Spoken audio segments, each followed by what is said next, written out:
Hello and welcome to another episode of the Breachside Broadcast, home of the finest voxcasting either side of the breach. On today's episode, we continue the story of Sandeep Desai as he seeks a solution to the problems of a man plagued by Garmin. His search has brought him to Rasputina, who is leading them to an abandoned mine outside of Malifaux. I hope you enjoy the conclusion of Against the Wind, right after this word from our sponsor.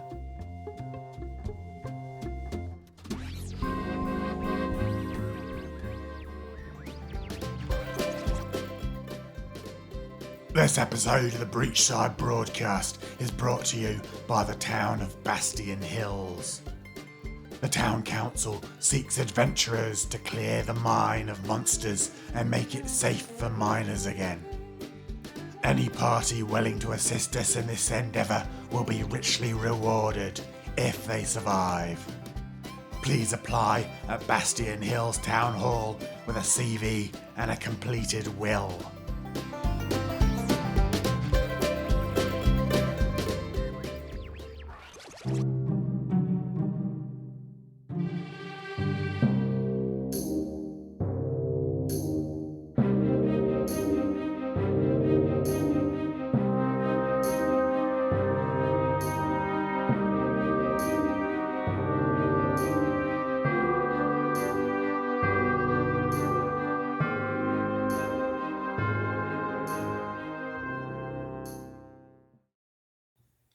The river rolled black and putrid out of Malifaux.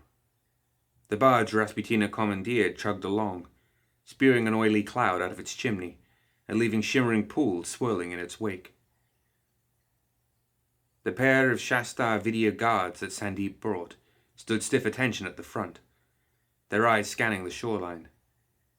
Sandeep stayed close to them, with Lohith at his side.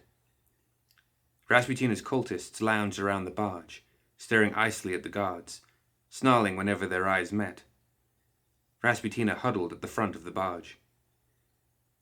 "Where are we going?" Sandeep asked. "The Bastion Hills Mine," she responded. "An early interest of the guild, established shortly after the second opening of the breach. A meagre vein of soulstones, accessible only by water and a good hike. They were forced to abandon it before a road could be dug." "Abandon it?" "Yes. An unmanageable Garmin infestation, beyond anything a natural population could explain. The miners insisted the Garmin were drawn to the place. What's the phrase you used? Metal filings to a lodestone?" Rasputina smirked. "We may learn something of what's causing Mr. Bart's problems." "Are you sure this is wise?" Sandeep cast a glance in Lohith's direction. "If the place is crawling with Garmin, won't they overwhelm us?" "I think his troubles stem from fear, more than anything else," Rasputina said. "Strength of spirit is the key to mastering that fear. And besides, he has two who control Garmin at his side." "Or are we actually talking about your fears, Sandeep?" "Do not test me, Rasputina. There is a difference between fear and reasoned caution. I do not wish to risk this man's life if it will serve no purpose." "Your friend has risked his life just by coming here. It seems he is willing to pay the necessary price. You could learn something from him." Sandeep didn't answer. His fingers brushed the cold haft of his garter, the anger trapped within surging briefly through his skin. He took a deep breath. "We shall see," he mused. "We shall see." Rasputina directed them to an abandoned dock, whose timbers had long since gone soft and melted into the river. They were forced to wade the last few feet, Sandeep regretting the loss of his Wellingtons in the fire as they splashed to the shore. The cultists and video guards stayed with the raft, as much to keep the owner from fleeing as to protect it from marauders. Rasputina, Sandeep, and Lohith gathered the small provisions that they had brought and started to hike into the hills. "How did they find this place?" Sandeep asked. "A lucky strike. One of those sad souls who wanders into the wilds of Malifaux, hoping to die or escape whatever demon drove them there. Once the guild learned of it, they swept in and took over." "And the lucky striker?" Less lucky, Rasputina answered. Though the mine's troubles started shortly thereafter, so perhaps he was the fortunate one after all. The Bastion Hills prospect town lay in ruins. The wooden shelters and plank sidewalks had rotted away, leaving soft remnants in the mud. Lohith peered through the quiet wreckage. "When did you say this mine was abandoned?" he asked. "Not 10 years. The wilds of Malifaux are quick to reclaim what is theirs." "The mine is this way," Rasputina said. Lohith followed closely, though Sandeep lingered. "I see no signs of a garmin infestation," Sandeep said. "I thought you said the prospect was crawling with spirits." "The mine, not the town. Here." Rasputina pulled aside a plywood barrier, the wood turning brittle in her fingers. A fell crack in the stone mountain appeared among the bracken. Rasputina rummaged through her pack, finally producing an oil lamp, which she lit and handed to Sandeep. "Stay near." The interior of the cave was cold and damp, even in the heart of summer. Sandeep's flickering lantern cast sharp shadows across the stones. Glittering soulstone dust covered the floor and walls, the remnants of the strike, though the spent dust carried no power on its own. "The guild must have been desperate to scramble through these rocks for such a meager vein," he whispered. "The guild doesn't hold the lives of their slaves in high regard," Rasputina said. "Even meager power is worth the risk. It was only when their guards began to die that they pulled out." "Is it wise for us to be here?" Lohith asked. "You left wisdom behind when you crossed the breach," Rasputina answered.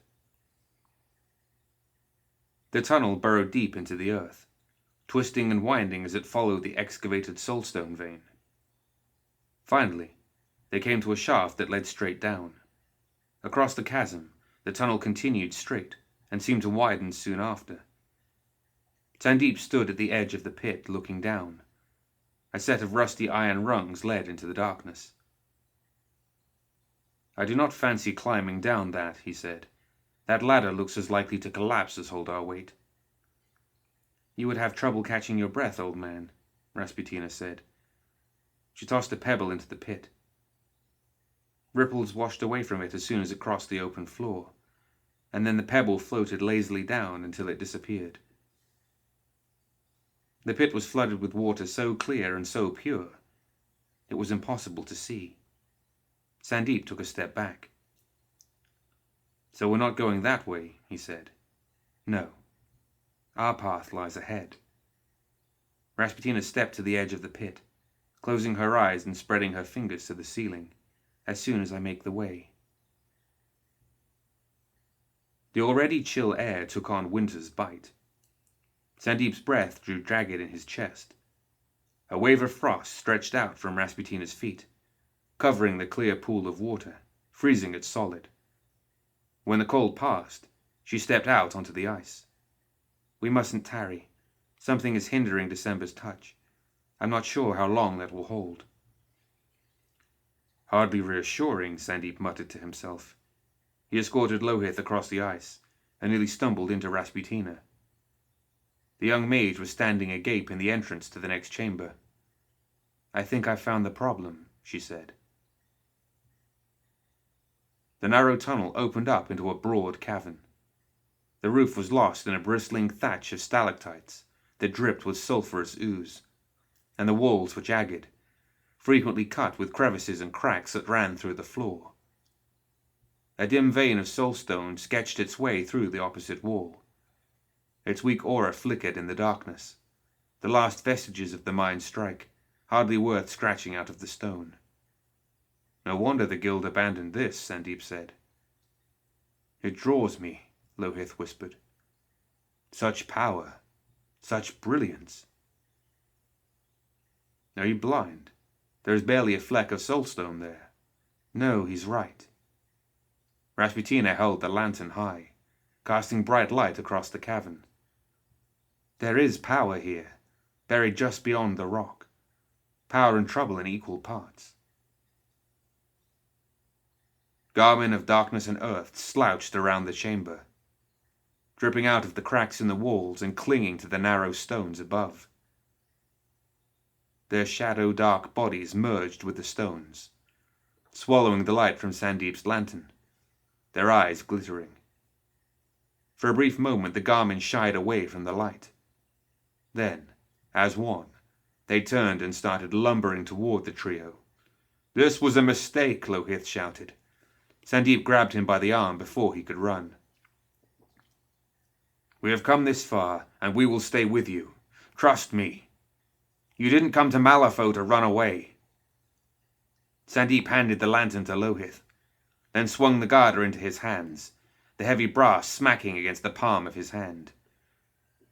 There is always struggle before rest. All we need to do is hold them off for a bit. If your friend can draw energy from that soul stone, I'm willing to bet he will gain control of his talent. Rasputina flicked her fingers, and an aura of frost enveloped her. You get him there. I will draw the attention of the Garmin. Sandeep dove forward, swinging his garter in wide, scything arcs around his head. The Garmin scattered, shadow and stone shattering under the mace's weight. He fought his way forward, inch by inch, keeping his mind settled and his form aligned to the spirit in the Garter's heart. Banasuva struggled against his control, trying to fill Sandeep's mind with rage. Not now, my friend. There is a time for anger. Not now, Sandeep whispered. The spirit roared under his hands, but he held it in check. Behind him, Rasputina lashed out at the crowds of Garmin. Lances of ice darted through the air, exploding into clouds of cutting frost that froze the Garmin in place. The air hung with glimmering shards of ice, reflecting the light from Lohith's lantern. Sandeep pressed forward. A clutch of Garmin rushed him, scrabbling at him with black-limbed claws, hoping to overcome him with their numbers. Sandeep laid the head of his garter into the face of the first Garmin, and then slid the long haft of the mace through his hands, spearing the second Garmin in the throat. The spirit burst into wisps of lingering shadow, each one sizzling against the stone as they settled to the floor. The third Garmin grabbed Lohith by the shoulders, and roaring, tried to close its gaping maw over the man's head. Lohith screamed, lashing out with the lantern, crashing the brass cage against the shimmering darkness of the spirit's face. The Garmin hissed and skittered back, right into Sandeep's mace. "Be careful," Sandeep snapped. "Without that light, they will surely overwhelm us." There was no time for apologies. The further into the cavern they fought, the thicker the resistance. Garmin reached out of the stone floor to grasp at their ankles, or slithered from between rocky pillars to claw at their eyes. Sandeep kept them at bay, but by the time they reached the soulstone vein, both he and Lohith were bleeding from a dozen wounds. Sandeep turned his back to the vein and prepared to defend Lohith. The Garmin swarmed just out of reach, taunting him. "Quickly, touch the stone and draw its power. If Rasputina is correct, it will allow you to control the Garmin." One of the spirits of darkness flowed forward, its limbs liquid and fast as lightning, its mouth a constellation of tiny teeth. Sandeep caught the squirming Garmin with the haft of his garter, pushing it away as the spirit's claws danced over his chest. Sharp pain filled his head, and Banasuva's rage nearly overpowered him. He shoved the Garmin back, crushing it with the garter as it fell away. He whirled on Lohith. The man was tentatively beside the soulstone vein, one hand at his mouth, the other gripping the lantern, his face twisted with uncertainty. "There is no time to fear and less to waste," Sandeep shouted. "She has brought us too deep. If you don't learn to control this, it will destroy you. It will destroy all of us. All I want is to escape out from under this burden. I don't want to fight, or summon, or have anything to do with this, with any of it." Lohith threw a startled look at Sandeep. "You're trying to force me, to change me. I am not a warrior." "None of us are until we don't have a choice. Now, if you want to live..." Sandeep shrugged off a Garmin that was trying to drag the garter from his hands, knocking it to its back and grinding the brass head of the weapon onto the creature's chest until it popped open. He turned back to Lohith. If you want to live, you must fight. Now. Lohith tore his frightened gaze from the destroyed garment, then closed his eyes and placed a hand on the soulstone vein. The thin fingers of the vein pulsed at his touch. A brief light shone in the heart of the soulstone, and then a coruscating mist swirled around Lohith, enveloping him. The grey rock that held the vein started to crumble away. Yes, I can feel it. I understand. It is like breathing underwater. You do not force breath from your mouth, but release it. Lohith's voice took on a dreamy quality. As he stood there, the thin remnants of the soulstone vein grew, emerging from the rock like a thunderhead growing over the mountains. Lohith breathed deeply, in and out. The light that danced around him stabilized, marching to his heartbeat. Sandeep stared in wonder at the hidden soulstone. With a howl, the mob of Garmin rushed forward, overwhelming Sandeep. He raised his guard too late, and the force of their charge sent him tumbling to the ground.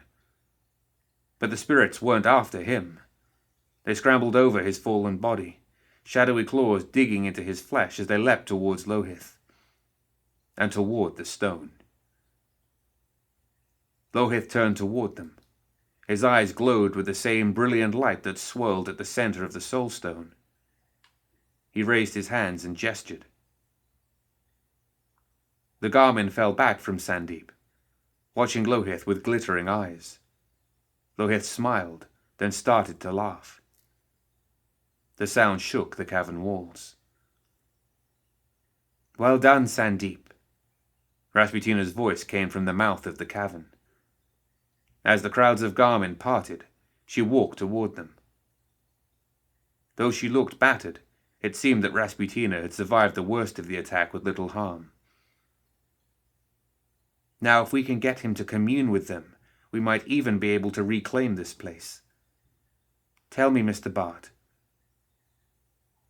what you feel of the vein's potential. Sandeep stood warily, watching Lohith. The power washing off the man was too much for any mortal to hold. It is deep, deep and wide, flowing like a river, like a flood. Trouble flickered over Lohith's face, and then pain. It is drawing me to it. You must bend it to your will, Sandeep said. Lohith's eyes flickered and his face grew slack. Lohith, can you hear me? You must fight it if... Sandeep never got to finish his sentence. Lohith screamed, and then his hand disappeared into the stone. The luminescent fog hardened. It became bands of burning light. It drew Lohith into the stone like quicksand. No, I won't let you. Sandeep grabbed Lohith's shoulder, but the contact filled him with pain, and he fell to the ground, twitching and mad. When he had regained himself, all he could see of the man was his face, pressed against the surface of the soulstone. His mouth moved in silent supplication, the tears streaming from his eyes swirling with arcane power. Rasputina stood mute, staring at the vein. What have we done? Sandeep muttered. What have you done, woman? You've killed him. He wasn't strong enough, she answered. I thought it could be done. I thought it could be controlled. We have to get this stone out of here. Get it back to Malifaux, Sandeep said. If I can study in more proper conditions, I might be able to save him. If we stay here, we'll die as well, Rasputina said. She looked back at the mob of Garmin. As they watched, tendrils of bright light burrowed through the flesh of the nearest spirits. Their bodies twisted and grew, until they were facing a horde of golems rather than Garmin. She raised her arms and gathered frost into her fists. The golems shifted forward, slow at first, as though waking from a long sleep. But their massive forms brushed the ceiling of the cave. There was no escape. Sandeep glanced back at the stone. Lohith's face hung just under the surface of the soulstone, his eyes wide with horror, fingers scrambling against the stone. The vein was pulsing with power, drawing the golems toward it. With each wave of energy, Sandeep heard Lohith's pleas, the last screams echoing through his skull. He gritted his teeth and took the Garda fully in his hands. "A time for anger," he whispered. And Banasuva responded in kind. Seeing what was coming, Rasputina raised her arms and shook the mountain. A blast of cold wind roared through the tunnel, freezing the golems, turning the air to knives. The ceiling shook, and dozens of the smaller stones fell from the darkness, shattering against the floor. The cavern twisted and started to come apart. "Quickly, before they recover." "Do not command me. I will destroy every one of these monsters and grind their spirits into dust." Sandeep's voice echoed with thunder and fury. He could feel Banasuva's presence, but the spirit would not manifest. The tension between potential and eruption was tearing Sandeep apart. He tasted blood in his mouth and felt ash in his veins. He struck out at the nearest golem, splintering the creature's arm and knocking it back. But there were too many. Their power was too great. For every garment he shattered, 2 golems filled the gap. Sandeep was slowly forced away from Lohith's struggling form. He stared in powerless horror as the man disappeared deeper into the soulstone vein. "You do not have the power you think," Rasputina shouted. "Now flee." Sandeep hesitated, and it nearly cost him his life. Rasputina roared, drawing all her might into the room, and then pushed outward. The cavern groaned and buckled, then began to collapse. Stones as big as horses fell from the ceiling, crushing golems, nearly choking off the passageway. Rasputina ran, disappearing into the clouds of dust that rose from the collapsing cave. Sandeep gave one last mournful glance at the soulstone, but its shimmering surface showed no sign of Lohith Bhatt. The man was gone, and his spirit was trying to kill them all. With Banasuva's fury gone, Sandeep sheathed the Garda and dashed into the tumult of falling stone. The golems lashed out at him, but the wily master danced through their gauntlet, emerging in the tunnel beside Rasputina. The woman led him over the still frozen cavern. Sandeep's feet skidded as he ran across the ice. But then he was in the cramped tunnel beyond, his arms scraping the stone. The ground underfoot flooded with scree. After that, it was a mad dash through the tomb of the earth. They emerged into clear air just as the tunnel collapsed, spraying them with dust and shards of stone. Sandeep rolled to his feet and drew the Garda. "You tried to use him," he hissed. "He came to us for help, and you tried to make a weapon of his soul." "Yes," Rasputina answered. She eyed the Garda, but made no move to defend herself. "As did you. Surely you didn't buy that nonsense about learning control. That man was dead the moment he walked into Malifaux. It was only a question of whose hand landed the blow, and whose purpose it benefited. You could have sent him home with a charm to ward the Garmin, or simple instruction, but you came to me. Because I trusted you, and he trusted me. Well, that's your mistake." She turned to the collapsed entrance and shrugged. "And his as well, apparently." Rasputina brushed past him, leaving Sandeep to rage at the empty mine and his own guilt. He stood there a long time, until dusk started to drift into the horizon, and the air grew chill. Then he turned and marched down to the raft. The package was wrapped in bright paper, and came on the day of the cremation. They had no body to burn, and so Priya and her mother gathered her father's things and laid them on the pyre. It was the best they could do, and far from enough. Once they had cleansed themselves from the smoke, they returned to their quiet home to find the package waiting for them. "It has your name on it," her mother said. Priya buried her nose in her sleeve, breathing deeply of the smell of incense and wood smoke. She shook her head. "I want nothing to do with that place. Malifaux took my father. There is nothing else it can give me," she said sharply.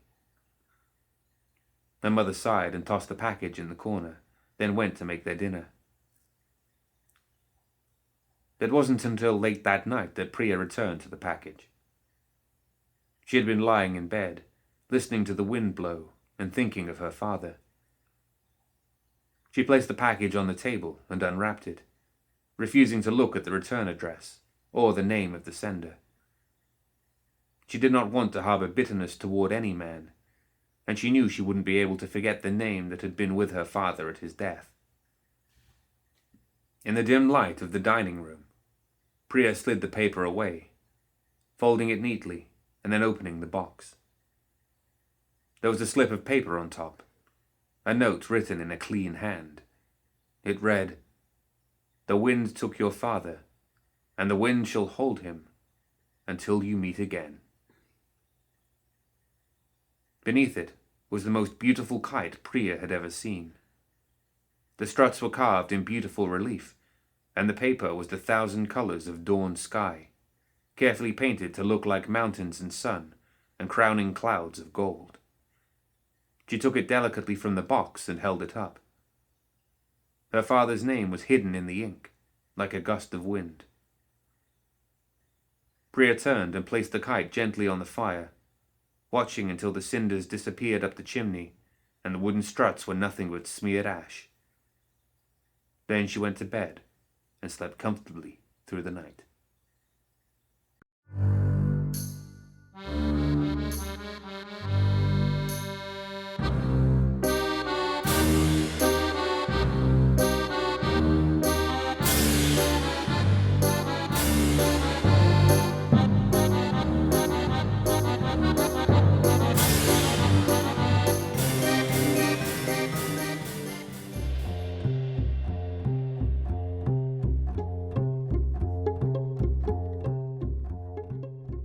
That's it for another episode of the Breachside Broadcast.